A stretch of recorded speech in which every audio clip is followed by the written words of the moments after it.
Numbers from yesterday, we were just talking about, Nicole, inflation, the top issue in the race. In fact, 93% saying they are concerned about it, 45% listing inflation as the biggest reason they plan to vote this year above abortion, crime, or immigration. For now, sending it back to you, Nicole. All right, Natasha, thank you for that.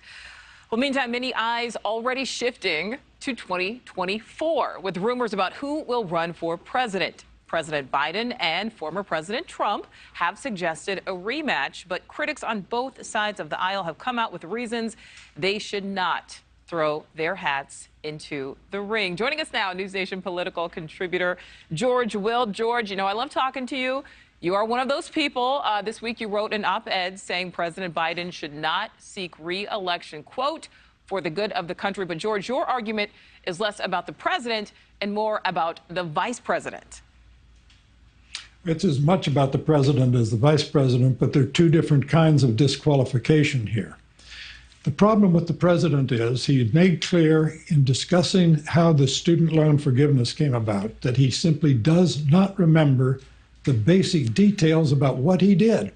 Now, this is a $500 billion decision, so forgetting the fact that he did it unilaterally by executive order rather than by, as he suggested in his remarks, a law passed by 1 or 2 votes, he said. No one knows who he thought was voting or where. It was a kind of a most alarming bewilderment that I've seen, and we must therefore assume that he's susceptible to future episodes of similar bewilderment. My remarks about Vice President Harris were this. Her public statements have become a kind of cottage industry, documenting them and analyzing them.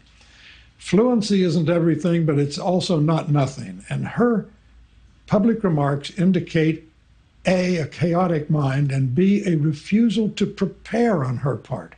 She keeps producing these word salads that indicate an alarming lack of preparedness and an alarming lack of preparedness to make up for a certain lack of fluency and talent on her part. In both cases, different kinds of disqualifications, but emphatic disqualifications. Yeah, and George, and certainly there's been plenty of politicians that do produce that word salad you just referred to. Let's go back to that controversial comment that we just heard from The View's Sunny Hostin there. Certainly not the first example of harmful rhetoric that we have heard. We've heard this from both sides. How do you think that compares to elections past? This is new. We've had bad rhetoric in the past, but there's something about social media that simply encourages extreme, shrill remarks. Surely adults should understand that when discussing your political opponents, you probably ought to avoid comparisons to insects, bacteria, viruses, or rodents. Can't we all agree on this? I think the fact that social media is so quick, so universal, and there's no filter, no editor there to say, wait, we don't put this kind of stuff into print. It's not going into print, it's going into the ether on the internet. So yes, this is worse than usual because what is now usual is social media that encourages atrocious manners.